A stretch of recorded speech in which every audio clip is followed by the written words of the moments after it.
Another edition of I Heard That. It's your girl Tanya. Hey, it's Diva Tina. And it's your fist and sexy Charlie.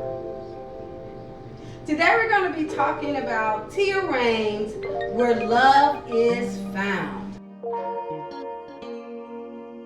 Alright y'all, we're about to dive right into this book. Chelsea, what's this book about? Charlize Duck Jeffries knows exactly what she wants out of life.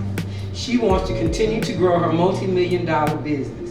She wants to take care of her family, and she wants sex. Lots of sex. Charlize has no time for relationships. She knows love is a lie and should be considered an incurable disease. She even has unbreakable rules. Flirting that lasts longer than 6 months. No personal questions. No spending the night. And absolutely no dating. But all of her rules and well thought out plans go out the window when she meets Jackson Kelly. Jackson tears down her perfectly built walls and exposes dark secrets she plans to take with her to the grave. Okay. So when I first read this is an author I had never read before. And so one of the things that we wanted to do with I Heard That was to try to dive into new authors and genres that kind of aren't necessarily our favorite. So I came across Tiya Rayne, and her book was highly reviewed on Kindle. So I said, let's get into it. And I read the first chapter. Y'all. And after I read the first chapter, I said, ooh, Chazette gonna like this book. And then I said, I don't know if Tina gonna like it. Is that true? Chazette, did you like it? From the very first paragraph, I was snatched out. Anytime a book opens like that and grabs my attention, I just can't put it down. And Tina, you didn't like it? Yeah, after the first 2 pages, I was like, what the heck is this? I think I don't know, I read the book. Let's just say there were, Tanya likes to say that the way I think about things and look at stuff, like the Medea things, like the Medea movies, she goes like this, like stop being so logical when you read this. So it was hard for me because I kept seeing major holes, and I was like, yeah, this ain't for me. For me, the book was what I like to call sophisticated. It was a balance of contemporary romance and urban/ratchet romance. It was like that little sweet spot in between sophisticated. So I knew instantly Chazette was gonna love it because it had lots and lots and lots of drama. Okay, so my take was it offered so many different things at the same time. You had hot sex, you had family drama, you had fresh love, new love, you had where you need to put on the Vaseline on your face and beat a brother down type of stuff going on in this. Okay, so Tina, what were the things that you thought, without trying to give too much away right now, that you thought the book was lacking? I think that the fact that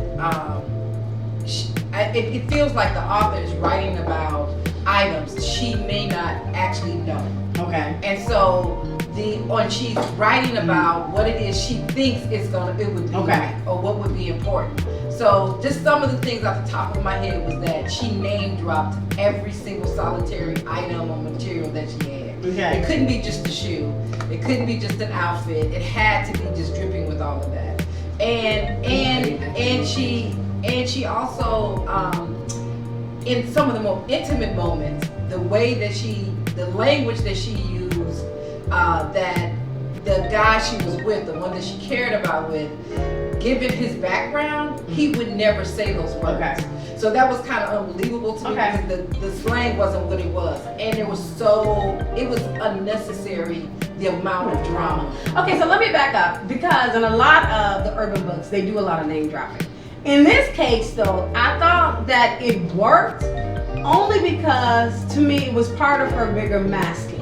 So she created this whole persona of who she was projecting herself to be, to kind of cover up for everything else that was going on. And so in that instance, to me, I'm wearing this, or I'm wearing that, or became part of like her outfit or her uniform, or I'm getting up, I'm getting dressed, and it had to be so pristine. Like I said, in a lot of urban dramas, like I read about designers I ain't never heard heard about before because of that. But I thought that's why it was in there. Favorite parts. So the one thing that kind of stood out to me, and a couple things, but the one thing that kind of stood out to me was the levels that she went to get approval from her family. I don't know if I could have did all that. And in fact, I'm thinking, I wouldn't have. I'm thinking, if you ain't rolling with me, I'm not doing all of this extra stuff. The keeper of all the secrets, the personal ATM, I'm gonna take whatever you give out to me and I'm just gonna let it roll with me just because I want just a little bit of attention. I don't know if I would have did. I don't think I could have done all of that. That was a bit much. I don't know. You know what? I don't know if I had a specific favorite part of the book other than the end. I think that I don't know. I liked him. Okay. I liked the male person that she wrote about. I liked him as a person. I just like you were talking about the family. So one of my takes on the family was, I'm like, this family is just mean. Yes. They are just mean. And this whole like Sunday dinner, we all gonna come together, that implies that there is some sort of closeness in the family and that we're trying to be kind of, working together or doing stuff together, whatever else. But the level of petty jealousy, just ratchet, ignorant, lying crap that's in this book, I don't see how that family would ever come together every Sunday. Yeah. I just saw it was that was how somebody gets stabbed. Right, pretty much. Yes. Because I was waiting for the violence to begin at any moment through the whole ordeal, because it went from her being, I think, 3 or 4 months pregnant at the beginning of the book to the end of the month when she actually had the baby. So during that whole duration, they still were going every Sunday to dinner, and all of that was going on. I'm surprised nobody got stabbed in the chest. Yeah, yes, she did, but that's okay. I also, and it is really interesting, so I'm going to say this, because this was supposed to be a romance book. Yes, it is supposed to be a romance book. This is thug love, isn't it? No, but not even that. Because, and the reason why I'm saying that is because we've spent 5 minutes talking about the family drama, and so this feels more like a drama where the romance is secondary to the drama, as opposed to the romance being center and the drama being secondary. What stands out in our mind then is not her relationship with Jackson. What's standing out is her relationship with her family. So is that a good romance book? But I feel that way only because of the ending part of the book. And that it was so profound to me that at that point it took a dim light on Jackson, because I literally had made points about the different variations of how their love had progressed. Okay. You know, and how they went from just straight to really having intimate, sharing one another's time as opposed to just the sexual act. So I kept account of all of those. So during all that time, I just figured it was very romantic, but that around this romance of them two, there was drama that was always prohibited. The true love. You ain't feel romance either. He loved her. And she loved him. But she wanted to show her love, because she had hidden all her emotions behind so many layers of scars and abuse that occurred to her. She truly loved him. And he was breaking down all those walls, one wall at a time. That was true ghetto love. Okay, so I think there were moments when Jackson was trying to be, again, that's why I said I liked him. So I think there were moments when Jackson was trying to be romantic and trying to reach her and trying to be there for her or whatever else. I just think the amount of unnecessary drama, you never got a chance to feel as if that romance was real. It just felt like, okay, so this is the next thing we want to do in this romance. Like, this is how it is, but it never felt earned. Like, he does all of this stuff, he's there with her or whatever else, and then, it's a bunch of drama, and then next thing is the next step.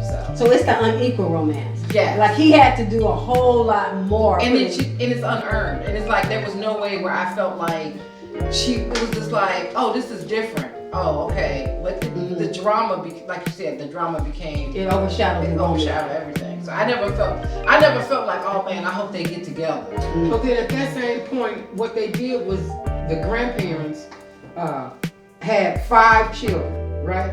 So out of all those children, every child had 3 or 4 different children. So they actually went along with each child's children. So that's why there's so much drama, because they got all these families intertwined together. And I agree with It that. could be a series. And I agree with that. But then that's why it overshadows the romance. Right. Like because when we looked at it, it's billed as a romance.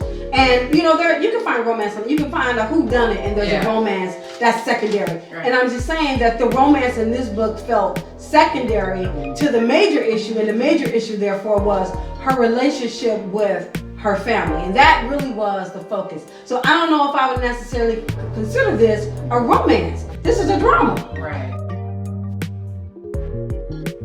Well, then how do you feel about the mother-daughter relationship between her and her mom? All right, y'all. Okay, so for those who haven't read it, I suggest we stop right now because she's about to get into spoilers. She's been itching. Look at her. She can't even sit still. She can't even so we're supposed to do the whole review.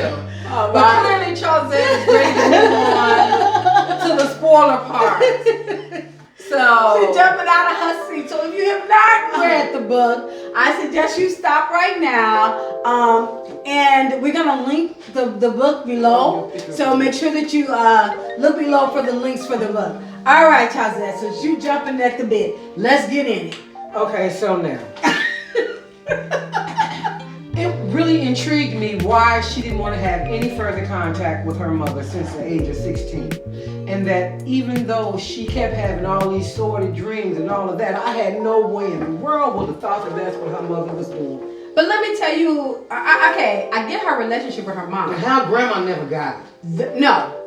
Even if her grandmother never figured it out, what her grandmother did to her in the hospital, I don't know if I could have came back from that. Yes. Because her grandmother was the only one who kind of had her back the entire time. And then when everything came out dramatically in the hospital, when all the secrets were revealed, and in fact, she revealed the secrets because she was defending herself. So not all the secrets, you know, don't start none, don't be none. Right. So she's defending herself, and to then have her grandma not even to look at her with disgust. Right, I was a little no, like, I didn't like that part. I don't know if I could have came back from that. I think that would have been really, really so painful. Again, this goes back to my statement earlier in this whole process where it feels like she's writing about something she doesn't truly understand because the dynamics is not real.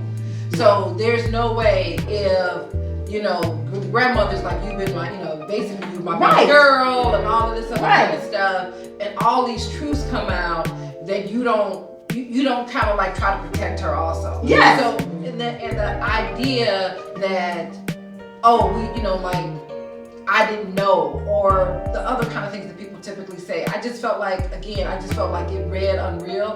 I had to keep reminding myself of the stuff that Tanya tells me all the time about the Tyler Perry Medea series and everything else, because I'm like, I see a big hole and I'm obsessed with that hole.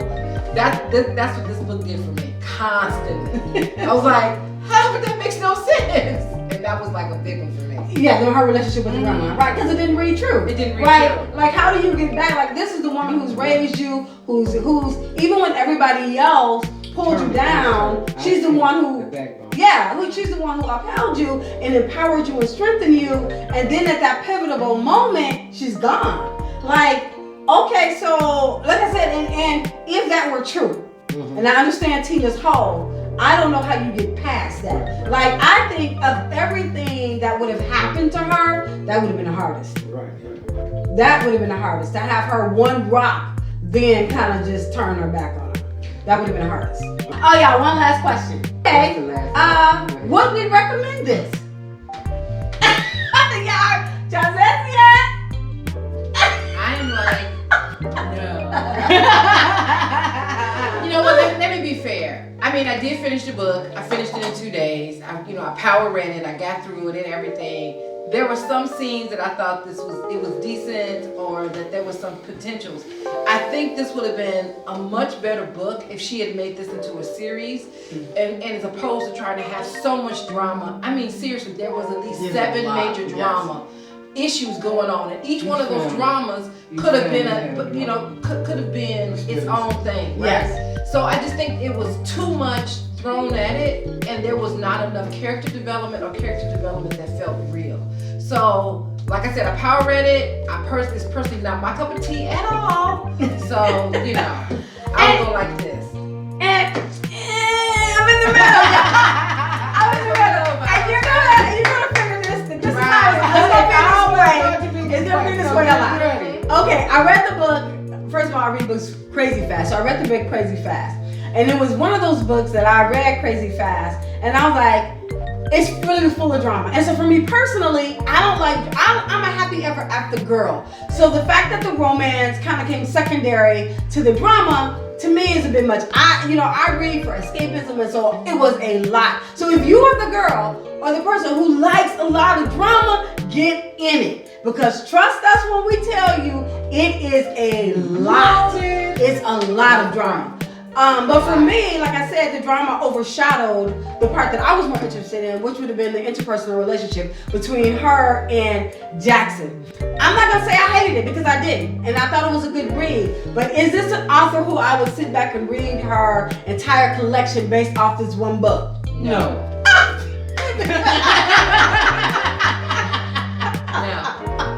And there you have it, ladies and You know what?